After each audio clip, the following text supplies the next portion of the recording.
Good morning student. अभी हम लोग बीएसटी पढ़ने जा रहे हैं। बीएसटी में चैप्टर 6 हम लोग पढ़ रहे थे, नियुक्तिकरण। ठीक है, नियुक्तिकरण में बहुत सारे क्वेश्चंस मैंने आपको बता दिया था। कल मैंने भर्ती और चयन की प्रक्रिया में अंतर भी बता दिया था। इसके आगे आज हम लोगों को देखना है कि प्रशिक्षण की क्या विशेषता है। प्रशिक्षण, जहाँ पे भर्ती का शब्द का वर्ड आता है वहीं पे प्रशिक्षण का भी शब्द आता है। देखिए, भर्ती भर्ती से क्या आशय था, जब किसी व्यक्ति का आवेदनों द्वारा उनकी क्वालिफिकेशन के द्वारा उनका चयन किया जाता है। अब किसी पोस्ट पर जब किसी व्यक्ति का चयन किया जाता है तो फिर उन्हें उस पोस्ट के लिए कुछ प्रशिक्षण दिए जाते हैं। ठीक है, क्यों प्रशिक्षण दिए जाते हैं? क्योंकि कोई व्यक्ति कितना भी ज़्यादा पढ़ा लिखा हो, उसे जॉब के लिए थोड़ा बहुत प्रशिक्षण देना पड़ता है। उन्हें ये बताना पड़ता है कम से कम कि उन्हें क्या कार्य करना है और किस किस तरह से कार्य करना है। ठीक है, उसके बाद वो क्या कर सकते हैं, अच्छी तरीके से उस कार्य को सफल बनाने का प्रयत्न कर सकते हैं। चलिए हम लोग क्वेश्चन में देखते हैं। आज प्रशिक्षण की विशेषताओं को लिखिए। प्रशिक्षण की विशेषताओं को लिखें।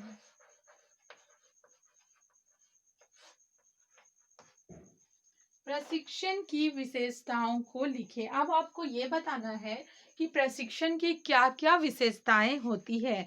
प्रशिक्षण की निम्नलिखित प्रमुख विशेषताएं होती हैं। ठीक है, प्रमुख विशेषताएं होती हैं, इन्हें हम नंबर वाइज लिखेंगे ताकि ये इंपॉर्टेंट हो। ठीक है, चलिए पहला हम लोग पहले लिखिए आप आंसर में। प्रशिक्षण की विशेषताएं प्रमुख है। पहला है, प्रशिक्षण एक निरंतर और पर्यव्यवस्थित एवं नियोजित प्रक्रिया है। प्रशिक्षण एक निरंतर, व्यवस्थित एवं नियोजित प्रक्रिया है। ठीक है, एक निरंतर प्रक्रिया है क्योंकि सीखने का तो कोई टाइम ही नहीं होता या सीखने का कोई भी अंत नहीं होता। जितना आप सीख सकते हैं वो आप जिंदगी भर सीख सकते हैं। ठीक है, तो नियंत्रण क्रिया का मतलब हो गया कि जब भी प्रशिक्षण जो है वो हमेशा देने की एक निरंतर क्रिया है, व्यवस्थित क्रिया है और नियोजित प्रक्रिया है। कभी इस पोस्ट के लिए प्रशिक्षण देना है, कभी इस पोस्ट के लिए प्रशिक्षण देना है। जिस भी पोस्ट के लिए हमें प्रशिक्षण देना है उसे उसी तरह से व्यवस्थित कर दिया जाता है। ठीक है, तो आपको लिखना यह है कि प्रशिक्षण एक निरंतर, व्यवस्थित एवं नियोजित प्रक्रिया है। ठीक है, दूसरा नंबर लिखिए, प्रशिक्षण नए तथा पुराने दोनों प्रकार के कर्मचारियों के लिए आवश्यक है। प्रशिक्षण नए एवं पुराने दोनों प्रकार के कर्मचारियों के लिए आवश्यक है। बिल्कुल आवश्यक है, क्योंकि हम लोग देखते हैं कि मान लीजिए नए कर्मचारी जो हमारे बिजनेस में, हमारे कंपनी में आए, उन्हें प्रशिक्षण दिया जा रहा है, और जो पुराने कर्मचारी बहुत दिन से हमारे बिजनेस में काम कर, हमारी कंपनी में काम कर रहे हैं, उन्हें भी नई नई तकनीकों का प्रशिक्षण देना पड़ता है। ठीक है, जैसे अभी वैज्ञानिक बहुत सारी चीज़ें ऐसी आ जाती हैं। जैसे मान लीजिए कोई मशीनरी ही ऐसी आई जो हमारी कंपनी में कार्य करने के लिए लाया गया, तो उसके बारे में उसे हैंडल करने के लिए सारे स्टाफ्स को सिखाया जाता है। ठीक है, तो वो पुराने स्टाफ हो गए या नए भी स्टाफ हो गए, उन सब को प्रशिक्षण द्वारा बताया जाता है। तो प्रशिक्षण एक बहुत ही अच्छी प्रक्रिया है। प्रशिक्षण नए तथा पुराने दोनों प्रकार के कर्मचारियों के लिए बहुत आवश्यक है। तीसरा लिखेंगे, प्रशिक्षण से ज्ञान, चतुर तथा कुशलता में वृद्धि होती है। अब प्रशिक्षण से लोगों को नए नए चीजों की जब जानकारी मिलती है तो उनके ज्ञान में भी वृद्धि होती है और उनकी कुशलता में भी वृद्धि हो जाती है। फोर्थ लिखिए, प्रशिक्षण शिक्षा से भिन्न है। हाँ, ये चीज यहाँ पे पॉइंट समझने का है। प्रशिक्षण शिक्षा से भिन्न है। देखिए, जब हम लोग पढ़ रहे हैं, जैसे अभी मैं आप लोगों को पढ़ा रही हूँ, तो मुझे ये चैप्टर के बारे में आपको बताना है, प्रशिक्षण के बारे में बताना है, लेकिन मुझे ये नहीं बताना है कि आपको किस कंपनी में क्या कार्य करना है। मुझे ये नहीं बताना है कि आपको बच्चों को कैसे पढ़ाना है। ठीक है, मैं पढ़ा रही हूँ आप लोग को, सिर्फ ये बता रही हूँ कि आपको बुक्स में क्या पढ़ना है। पर अब आप जहाँ कंपनी में जाते हैं वहां पे आपको ये पता करना होता है कि जो हमने पढ़ा वो हमारे इस पोस्ट में, इस कंपनी में, इस जगह पे क्या क्या चीज फायदेमंद है और क्या क्या नहीं। ठीक है। तो प्रशिक्षण जो है वो ज्ञान से अलग होता है, ज्ञान अलग हो जाता है, और प्रशिक्षण जो ट्रेनिंग होता है वो टेक्निकल ट्रेनिंग वो अलग हो जाता है। ठीक है। नेक्स्ट देखिए, प्रशिक्षण विकास से भिन्न है। और 6 नंबर में लिखना है आपको, प्रशिक्षण औपचारिक तथा अनौपचारिक हो सकता है। प्रशिक्षण औपचारिक तथा अनौपचारिक दोनों तरह के हो सकते हैं। ठीक है, ये क्वेश्चन हो गया। अब आप देखिए प्रशिक्षण के क्या क्या महत्व है, प्रशिक्षण के क्या क्या महत्व है उनका वर्णन करें। प्रशिक्षण के क्या क्या महत्व है उनका वर्णन करें।